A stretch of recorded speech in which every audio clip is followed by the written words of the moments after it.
O livro do Gênesis descreve o Jardim do Éden como um paraíso. Mas isso foi antes da serpente tentar Eva a comer do fruto proibido. Como castigo para o pecado capital, Deus condenou todas as cobras a passarem a vida inteira rastejando sobre seus ventres.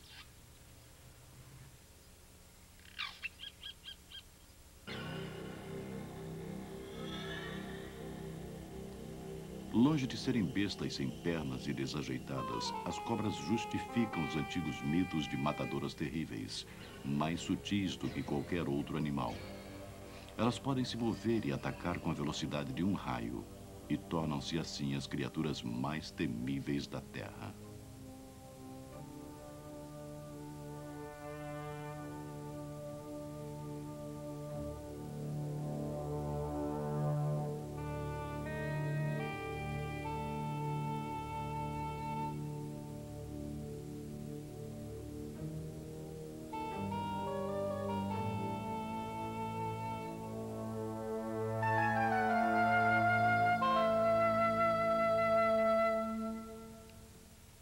O homem sempre teve um relacionamento especial com as cobras, um misto de fascinação e medo. Alguns dizem que a praga sobre a serpente simboliza a última vitória de Deus sobre Satã. Outros que representa a paixão sexual como um pecado. As cobras também estão relacionadas com o desejo e o medo na mitologia grega. Medusa, um ser poderoso e belo, tinha como cabelo uma massa de cobras retorcidas. Quem se atrevesse a olhar para ela, imediatamente era transformado em pedra. Cobras têm uma reputação confusa. Os deuses gregos da cura escolheram a cobra como símbolo da medicina. Ela está no emblema do corpo médico do exército real. Marco Antônio chamava Cleópatra de a serpente do velho Nilo. Ela morreu segurando uma víbora em seu seio. Acredita-se que São Patrício tenha banido as cobras da Irlanda, mas já que na Irlanda nunca houve cobra alguma, a proeza é mais legendária do que mágica. A ideia de serpentes gigantes fascinaram os primeiros exploradores. Eles voltaram com histórias de pítons com 300 metros de comprimento que exigiam um pequeno exército para subjugá-las. Conforme as viagens foram se tornando mais comuns, as cobras foram diminuindo de tamanho. A maior píton já registrada tinha quase 10 metros. Talvez a lenda mais duradoura sobre cobras seja sobre o poder da música para encantá-las. As cobras não têm ouvidos verdadeiros e nunca escutam as flautas dos encantadores. É o movimento do instrumento que as fascina. Muitos dos encantadores de serpentes costuram uma parte dos lábios de suas serpentes para diminuírem o risco de serem mordidos.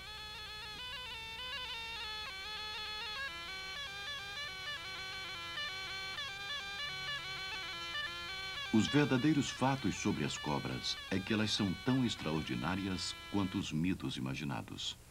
Existem quase 2.000 espécies e menos do que 15% são venenosas. Todas são predadores extremamente hábeis.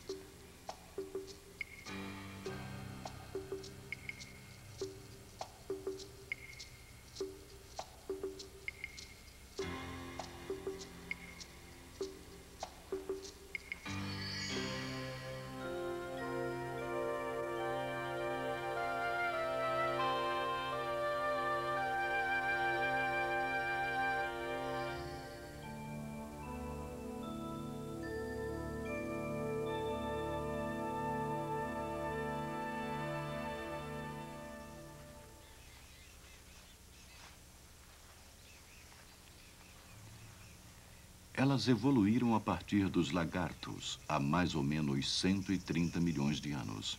Ao contrário das cobras, os lagartos têm pálpebras que podem piscar, ouvidos externos que escutam muito bem e normalmente apresentam 4 pernas poderosas.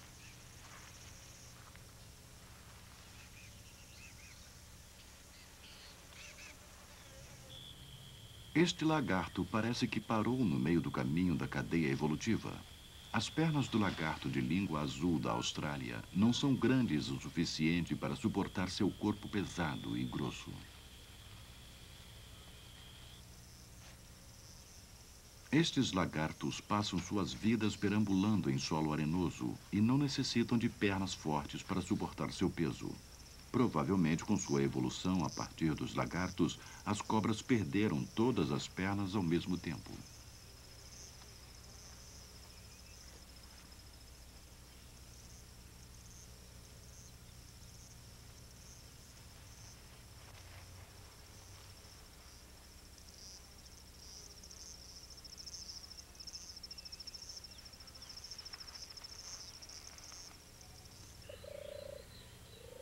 A cobra de vidro é um lagarto, embora pareça uma cobra. Externamente ele não tem nenhum membro, mas dentro de seu corpo ainda encontramos reminiscências ósseas das pernas que ele perdeu.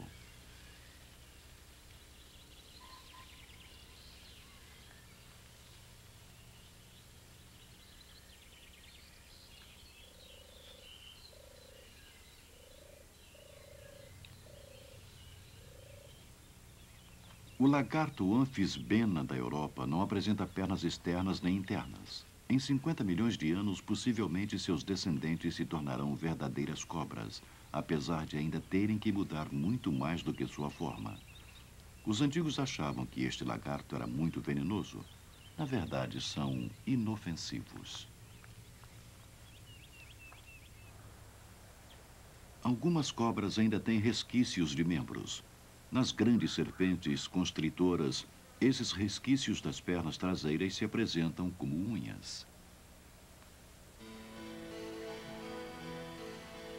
Não ter pernas não é uma tragédia.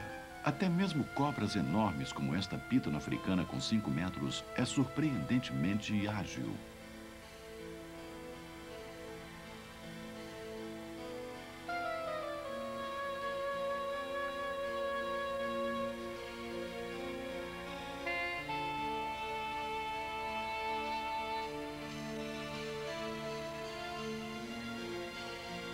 As cobras possuem 400 costelas e se movimentam através de poderosos músculos divididos em setores. Nas pítanos e nas boas, os resquícios das pernas traseiras estão ligados à cintura pélvica.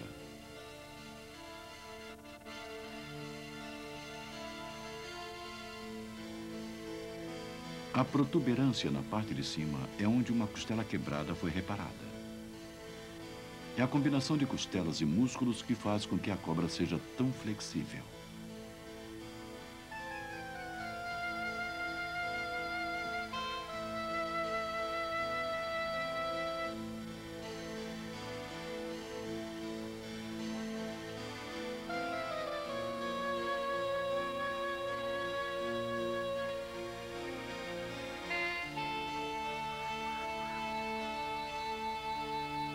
Mas há muito mais nos movimentos das cobras do que uma magnífica ondulação de músculos. As escamas da barriga são aumentadas e podem se sobrepor, dando à serpente uma incrível tração.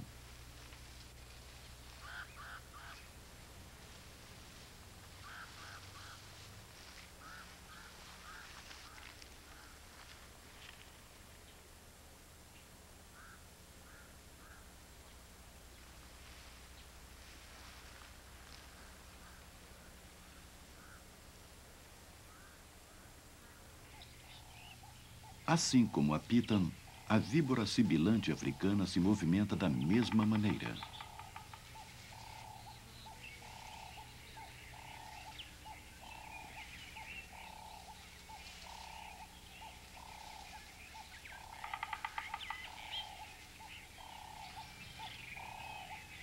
As cobras foram elegantemente projetadas, mas até mesmo elas perdem o controle na areia macia. Para superar este problema, víboras e cascavéis que vivem no deserto desenvolveram um tipo de movimento chamado de movimento indireto. A cascavel do deserto, ou cascavel de chifres, apenas toca o chão com 2 pontos de seu corpo de cada vez. A cobra se lança numa série de expansões e retrações sobre a areia.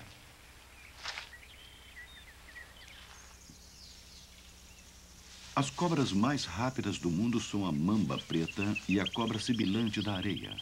Facilmente identificável porque não sibila nem vive em terrenos arenosos. Ela pode chegar a uma velocidade de quase 10 km por hora, o que faz com que seja difícil de ser capturada.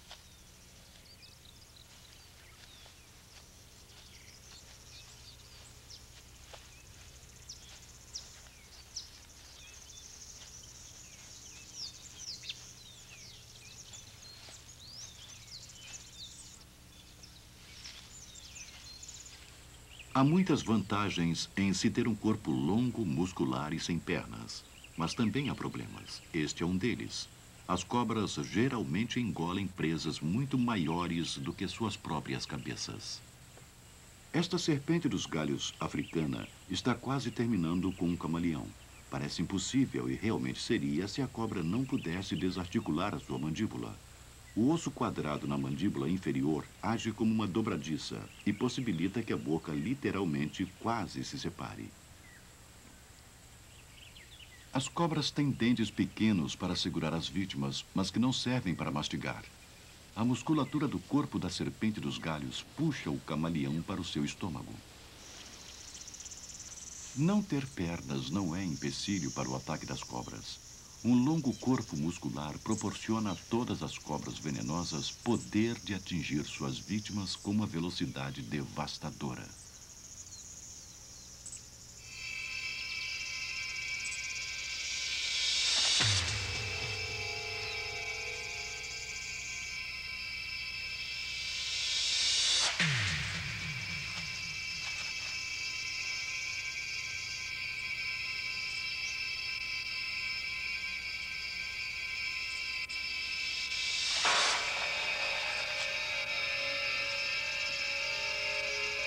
Na velocidade normal, o ataque desta serpente dos galhos ocupa um quadro do filme, que dura apenas 4/10 de segundo. Muita gente acha que pode ser mordido pela língua bífida da cobra. Ela é inofensiva e é usada para detectar cheiros no ar. Serve como órgão de olfato e paladar.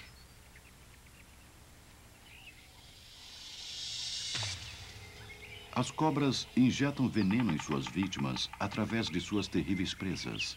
Há dois tipos de veneno. As víboras e cascavéis usam hemotoxinas que arrebentam os vasos sanguíneos. Outras espécies, como esta mamba verde, injeta neurotoxinas que paralisam o sistema nervoso. As cobras mais venenosas podem matar em alguns minutos. O veneno, que é saliva modificada, tem dois propósitos: imobilizar a vítima e destruir os tecidos internos. As cobras não podem mastigar como os outros animais, então o veneno ajuda a acelerar o processo digestivo. A boomslang africana é uma cobra mortal com presas posteriores. É difícil para uma cobra usar as presas da parte de trás de sua boca para morder uma vítima grande como uma pessoa. Esta cobra parece ter 4 presas. É muito comum encontrar um segundo par de presas crescendo para substituir o da frente quando este quebra ou gasta. O veneno entra através dos buracos no topo. Numa presa pequena, o ataque de uma cobra com presas posteriores é fatal. Nas víboras e cascavéis, as presas estão localizadas na parte da frente da boca e ficam dobradas para trás quando não estão em uso. Os dentes pequenos, mais atrás, são usados apenas para segurar as vítimas. As presas são ocas e o veneno é injetado da parte de cima como numa agulha hipodérmica. Elas são muito maiores do que as presas posteriores e mais fáceis de penetrar na carne das vítimas pequenas ou mesmo em inimigos maiores. A víbora do Gabão apresenta as maiores presas, que podem medir até 4,5 centímetros. A naja cuspideira lança seu veneno através de dentes mais especializados. Todas as najas têm presas anteriores que são fixas, mas a naja cuspideira tem uma arma impressionante. Os dutos que conduzem os venenos são fechados e existe um buraco voltado para a frente diante de cada dente. Quando a naja comprime esses sacos de veneno, as presas atuam como pistolas d'água, esguichando veneno a uma distância de quase 4 metros e, em geral, nos olhos do inimigo. É uma arma que pode ser usada tanto para a defesa como para o ataque. Estima-se que no mundo inteiro, mais de 40 mil pessoas morram a cada ano vítimas de mordidas de cobras. Há um aumento nesses números nas regiões tropicais, onde mais terras são cultivadas e os trabalhadores se expõem às cobras adormecidas ou de movimentação lenta. Mesmo assim, um número maior de pessoas morre de picadas de abelhas do que de mordidas de cobras. As cobras não venenosas confiam na musculatura poderosa de seus corpos para lentamente espremerem a vida de suas vítimas. Há uma crença popular de que as constritoras esmagam suas vítimas.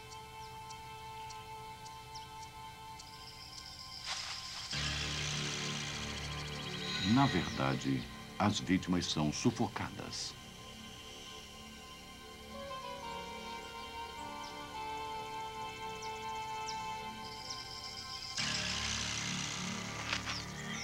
Depois de desarticular sua mandíbula, a cobra procura engolir primeiro a parte da frente de sua vítima.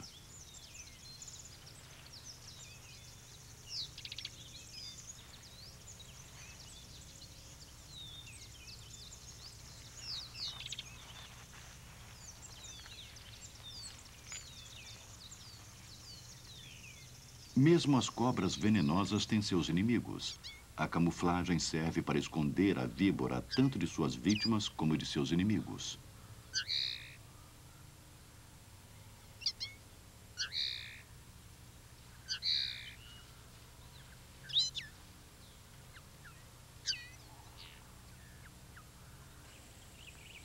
A coloração estampada da víbora sibilante mistura-se perfeitamente com as sombras do piso da floresta. Seu veneno contém uma das hemotoxinas mais letais. Mas como a maioria das cobras, ela se afasta assim que sente a vibração de passos pesados.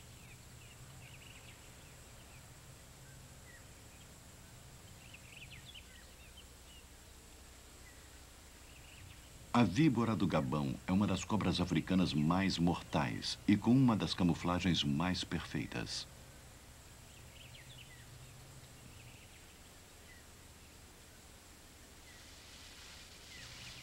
Ela é perigosa porque se mistura perfeitamente ao ambiente, o que faz com que seja difícil de ser localizada e fácil de ser pisada.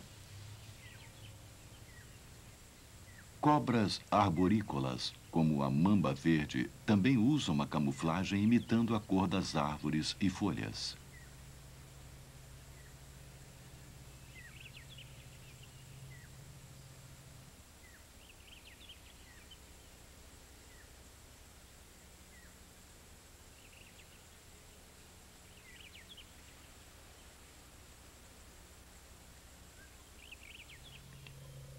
Algumas cobras se fingem de mortas para enganar os inimigos.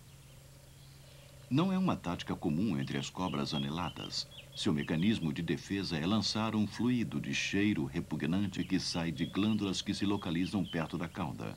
Somente quando o perigo passa é que ela se move outra vez. Algumas espécies usam outras maneiras para repelir os intrusos.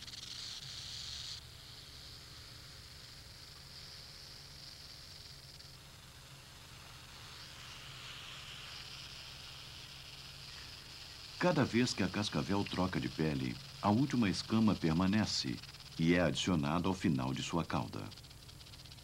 As escamas se encaixam frouxamente umas às outras e chocalham quando são vibradas. É um aviso para os possíveis inimigos. A intenção do barulho é livrar a cobra de problemas e evitar gastar o veneno que poderia ser usado para pegar alguma vítima.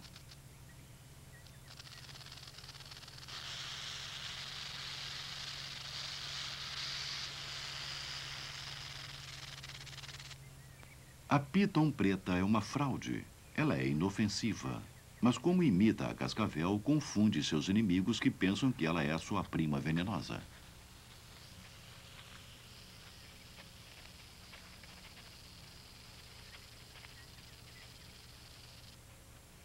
Cores brilhantes geralmente são um aviso de perigo.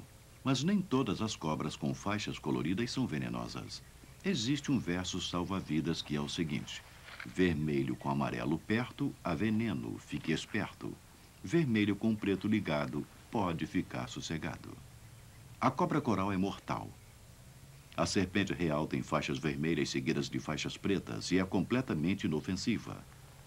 Os inimigos das cobras não conseguem distinguir essas mudanças sutis de coloração e, copiando seus parentes mortais, elas são menos atacadas. Algumas vezes é difícil dizer a diferença.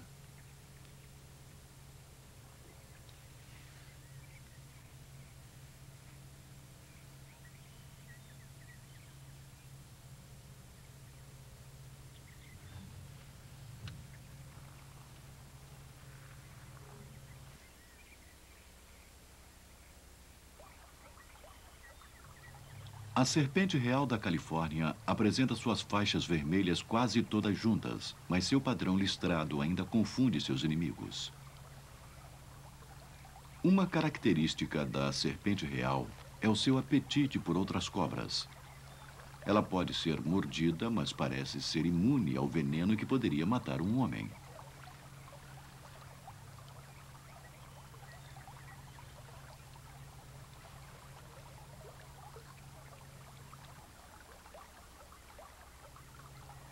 A naja cuspideira tem 3 mecanismos de defesa. Dilatar-se o pescoço através da expansão do chamado capuz faz com que ela pareça maior e mais ameaçadora. Ela pode morder e injetar seu veneno na vítima atacada, mas também pode lançar o fluido nos olhos de um inimigo.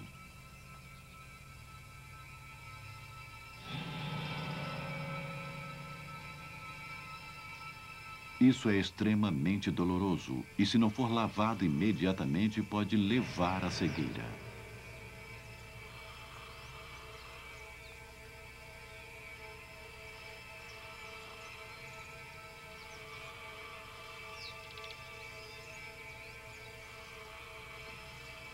As cobras são muito rápidas e podem se mover numa velocidade espantosa. São predadores fantásticos, mas ainda assim são vulneráveis a ataques.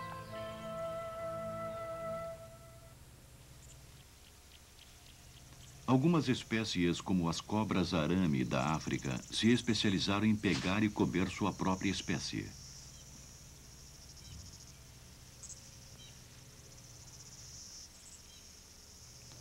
Como as cobras não têm pernas, que são difíceis de manejar, a vítima é facilmente engolida.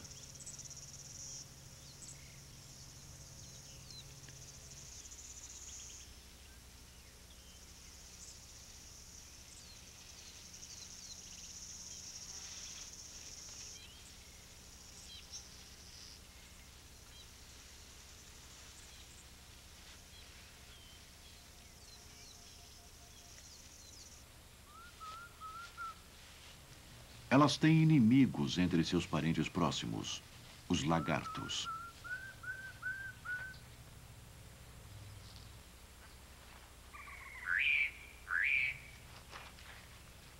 Os varanos africanos sabem que os montículos de cupim abrigam muitos animais diferentes.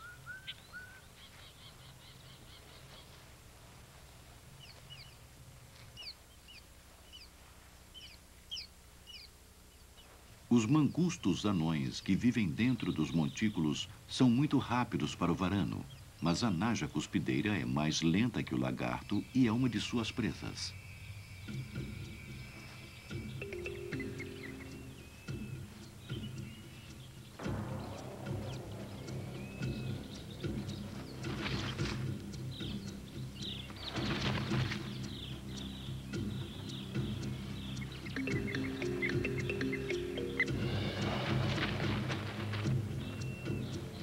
A cuspideira é uma cobra grande para o varano atacar, mas o lagarto não se intimida com o aumento do capuz. Suas pálpebras especiais protegem seus olhos caso a cobra lance seu veneno.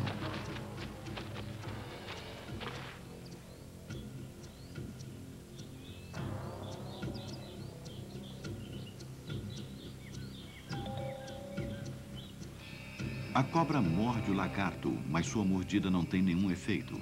Ou a pele escamosa do lagarto é tão dura que as presas da cobra não conseguem penetrar, ou o lagarto tem alguma imunidade ao veneno da cobra.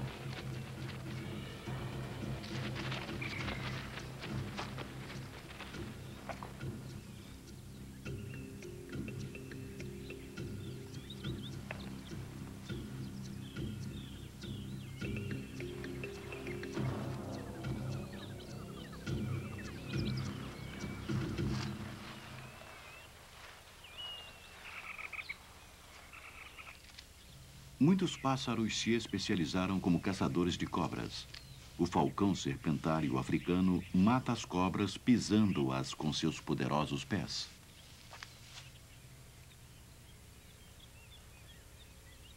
A águia de dedos curtos da Europa aterrissa sobre sua vítima.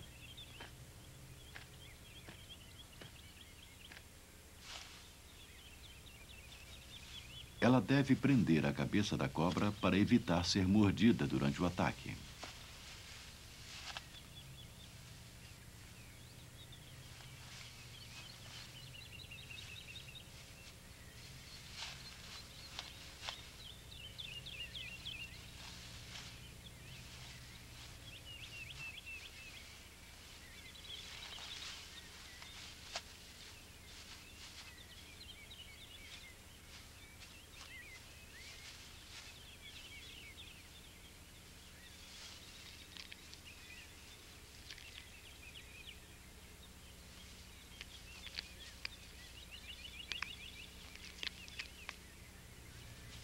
As cobras têm muitos predadores, mas o pior deles é o homem. As cobras não exigem suas vidas, mas o risco de ser mordido por uma delas ultrapassa todos os limites. O medo leva as pessoas a perseguirem as cobras além de qualquer fronteira razoável da autoproteção. A coleta de cascavéis começou com um acontecimento local e pequeno no oeste dos Estados Unidos para reduzir o número de cascavéis que rondavam as escolas e as casas. Essas coletas agora são populares e eventos altamente comerciais. É sabido que em apenas um distrito, 13 mil cascavéis foram recolhidas. Muitas têm sido capturadas não apenas em 2 dias de coleta, mas durante o ano inteiro, o que garante este circo dos horrores.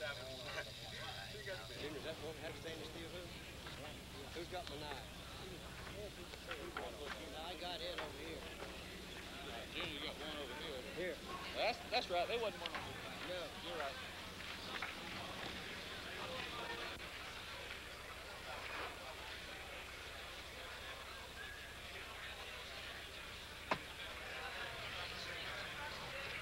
Durante o espetáculo, elas são decapitadas e fornecem carne, pele e uma grande variedade de divertimentos macabros. Até a extração do veneno serve a um propósito inútil. É feito apenas para divertir as multidões. Depois, as peles se transformam em souvenirs.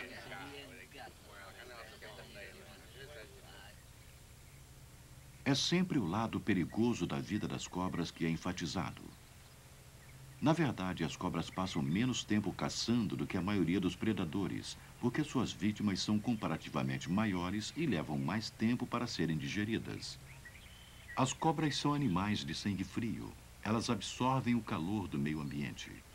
Essas cobras trepadoras estão absorvendo o último sol do outono antes de começarem a sua hibernação.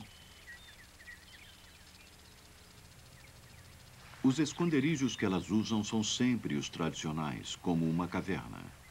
Cascavéis migram de muito longe para esses lugares antes que chegue o inverno.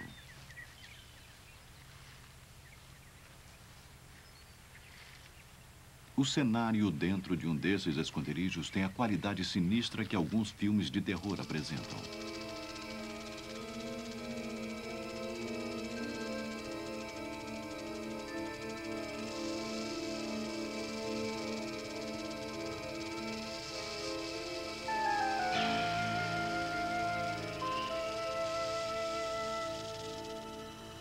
A volta do calor na primavera reverte o processo. Esta massa ondulante de serpentes logo se dissipará pelo campo.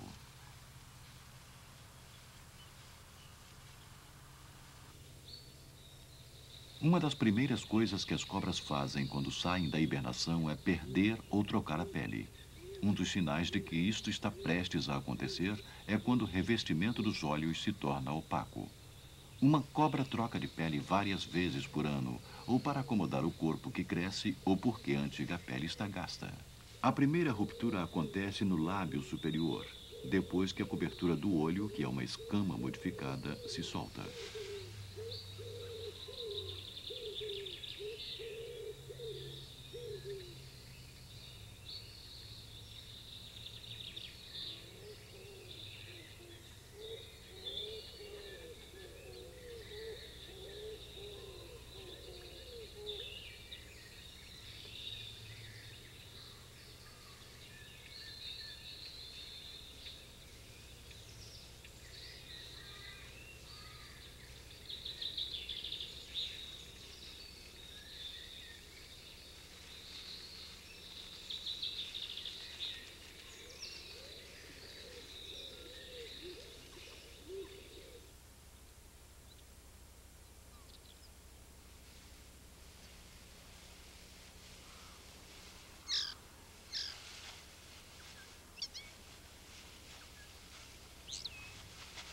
Esta é a chamada dança da víbora e sempre está associada ao namoro.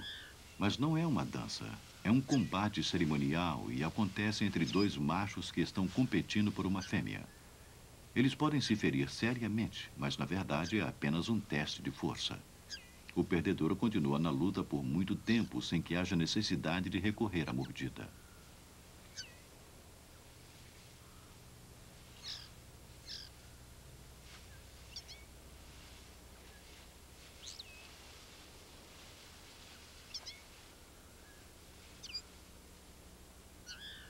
O vencedor estabeleceu o direito de acasalar com a fêmea.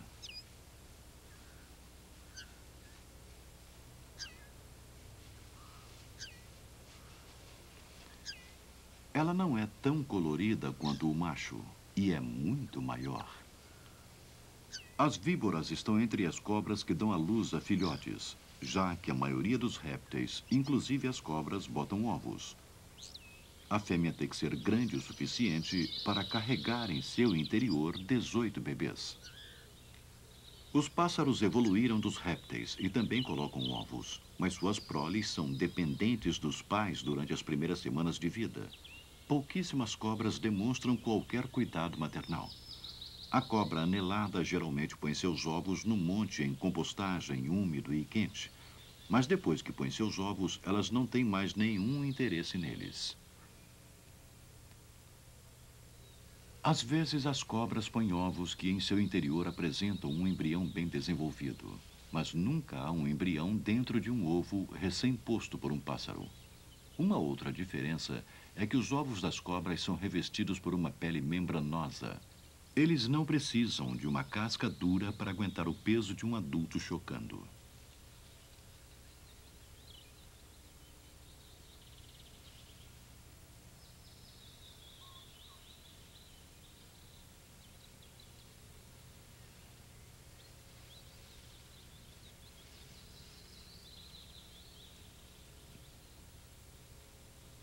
As cobras fêmeas não tomam conta de suas ninhadas. Para se certificar de que pelo menos alguns sobreviverão, elas podem colocar mais de 40 ovos.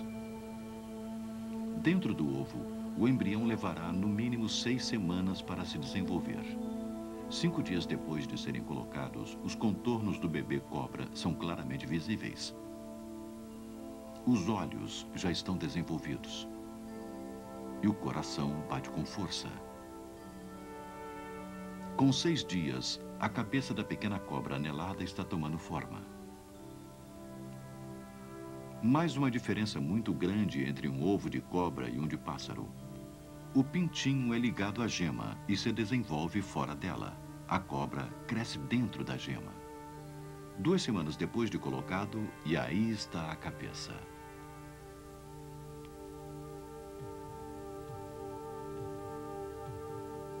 Com 3 semanas, o embrião está muito parecido com uma cobra.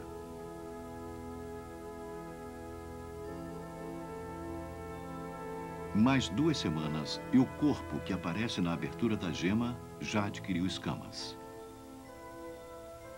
Tanto o embrião dos pássaros como os das cobras têm o chamado dente de ovo que eles usam para abrir seu caminho para fora da casca.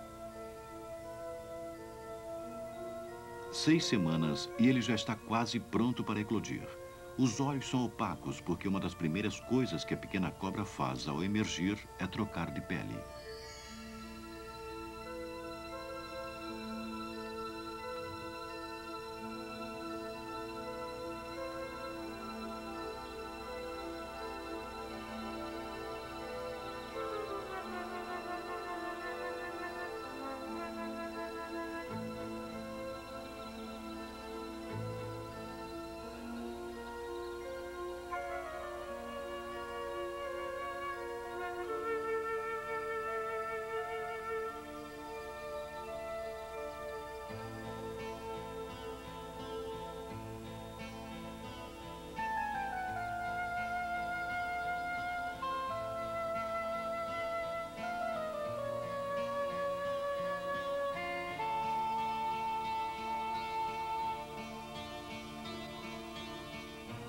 É no mês de agosto que as pequenas cobras emergem. Faltam 2 meses para a chegada do outono e a hibernação. Antes disso, os bebês precisam dobrar seu peso e engordar para suportar o frio. Aqueles que não conseguirem arranjar bastante comida morrerão. Protegida por esta projeção rochosa está uma cobra trepadora que está começando a colocar seus ovos. As cascavéis produzem filhotes já formados. Os embriões ficam retidos numa membrana fina no interior do corpo da mãe. Esta membrana se rompe pouco antes do nascimento. Quem olha pode pensar que ela está protegendo sua ninhada. Mas, na verdade, ela está descansando do trabalho de parto e ainda não se moveu para deixar sua família entregue à própria sorte. Os bebês não são indefesos. Como todas as cobras venenosas, eles são equipados desde o nascimento com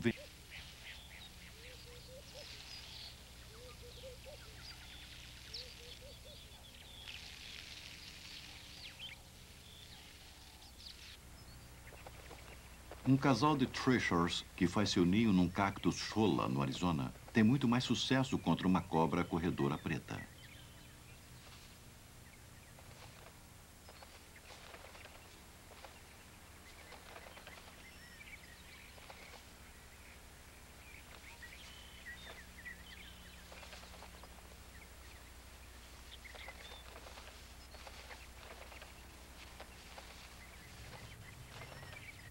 A cobra desistiu e o ninho está salvo. O mais bem-sucedido ladrão de ovos entre as cobras é a papa-ovo africana. Ela não come nada mais além de ovos. Ela vive na África tropical, onde durante todo o ano há muitos pássaros nidificando.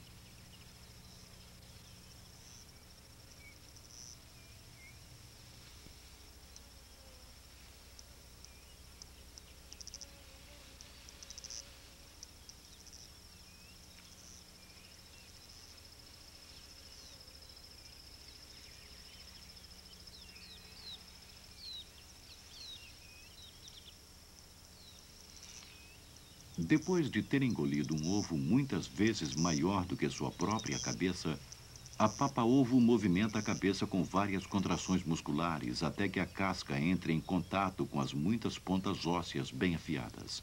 Essas pontas são prolongamentos de suas vértebras.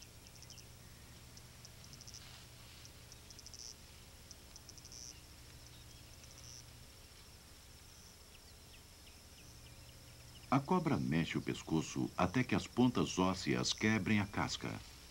O conteúdo do ovo escorrega para o interior do estômago da cobra.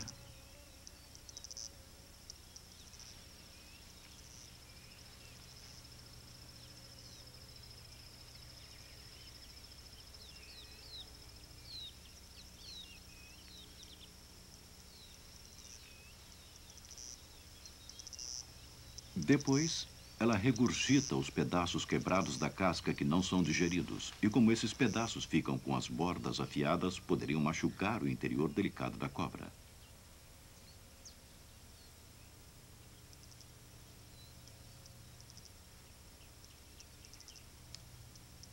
Uma válvula assegura que o conteúdo do ovo não seja regurgitado junto com as cascas.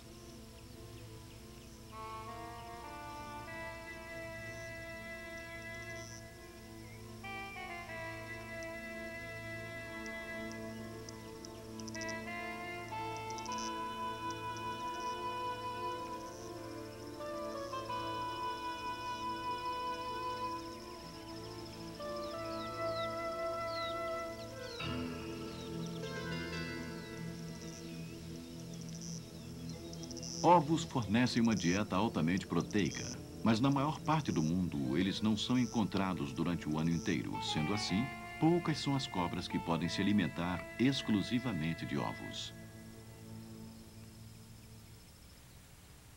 Algumas víboras e cascavéis desenvolveram um método muito especial para detectar suas presas. Entre as narinas e os olhos existe uma fossa profunda.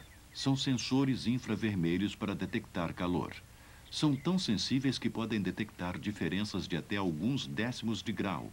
Podem perceber o calor do corpo de um rato a metros de distância, em total escuridão ou quando o rato desaparece dentro de um buraco. Só podemos dar uma impressão exata da mensagem recebida por esses sensores de calor, seguindo o rato com uma câmera que transforma calor em imagem. Os sensores de calor detectaram uma vítima em potencial. A língua bífida ajuda a confirmar a direção e a distância através do sentido do tato. A câmera com infravermelho quebra a imagem em várias cores. As partes quentes são em amarelo, as mais quentes em vermelho e rosa, e as mais frias são em verde e azul. A cobra não veria desta maneira, mas seus receptores são tão sensíveis que certamente detectariam os diferentes graus de temperatura no corpo do rato. Quando a cobra se aproxima da sua vítima escondida, ela se dirige para os pontos quentes.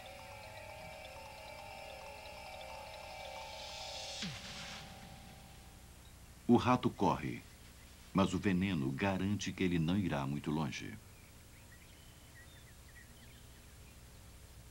O sentido do olfato será muito importante agora para ajudar a cobra a encontrar a sua refeição.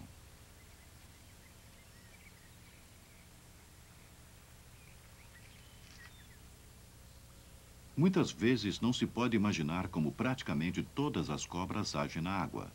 A cobra anelada comum está muito bem adaptada para caçar dentro d'água.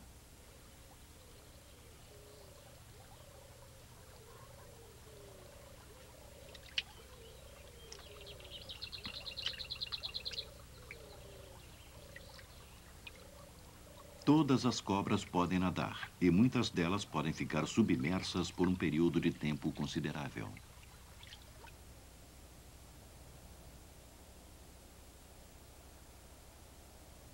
Os pratos favoritos da cobra anelada são pequenos peixes e sapos.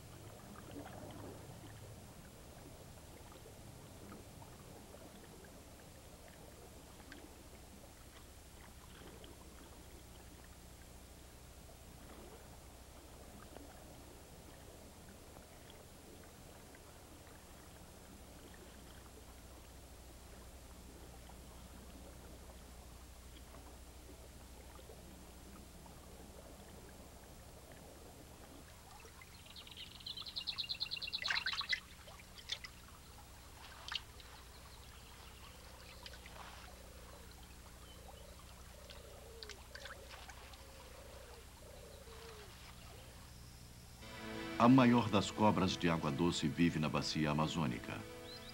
Aqui, os exploradores dizem ter visto uma sucuri de 18 metros de comprimento. Esta sucuri tem apenas quase 4 metros de comprimento. É seu corpo largo que intimida. A sucuri é uma constritora gigante que provavelmente em ambiente selvagem não ultrapasse os 10 metros. Mas mesmo uma cobra de 4 metros é capaz de comprimir e comer um jacaré de pouco mais de 1 metro. A sucuri geralmente ataca dentro d'água ou nas margens dos rios.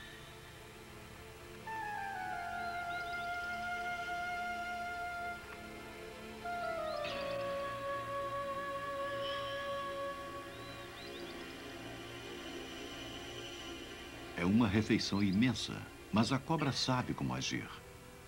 Cobras grandes são conhecidas por comerem animais com o mesmo peso que elas e depois ficarem várias semanas sem comer nada.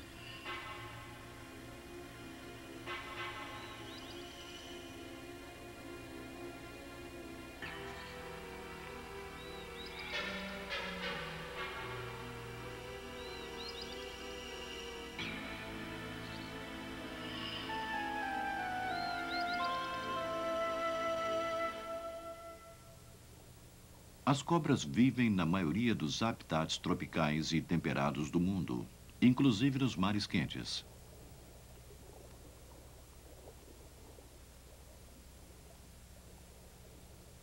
As serpentes marinhas são os exemplos mais extremos de adaptação. Elas são parentes das cobras e são encontradas em todos os oceanos tropicais, exceto no Atlântico. Seu veneno é um dos mais letais que existem. Elas adaptaram inteiramente a forma de seus corpos para viverem no ambiente marinho, desenvolvendo pequenas cabeças para explorarem as fendas nos corais e pedras à procura das pequenas enguias e peixes que moram nos recifes. Suas caudas se achataram para agirem como remos quando estão nadando. Algumas espécies respiram através da pele, o que lhes permite ficar submersas por mais tempo. Elas podem ficar submersas por 1 hora. Suas narinas são fechadas por válvulas impermeáveis e de tempos em tempos elas precisam vir à superfície em busca de ar. Algumas espécies, mais ou menos 50, raramente chegam até a praia. Elas acasalam e têm seus filhotes dentro dos oceanos, o que os deixa totalmente a salvo dos predadores terrestres.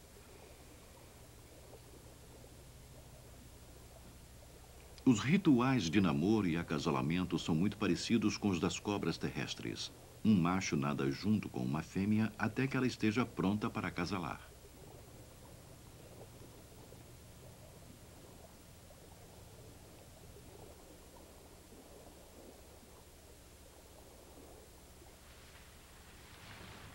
Não existe nenhum antídoto eficaz contra a neurotoxina mortal das serpentes marinhas, mas na água elas não são agressivas.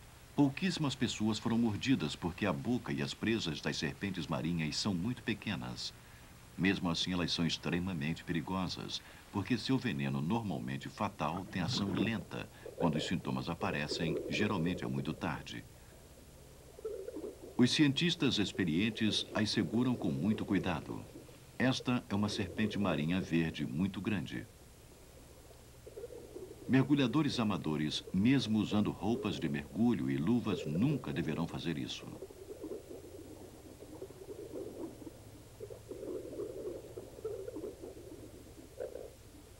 Embora seja uma serpente venenosa, é extremamente dócil e nunca se soube de um mergulhador que tenha sido atacado por uma delas. Às vezes, as pessoas são mordidas por engano. As serpentes se aproximam dos mergulhadores com curiosidade.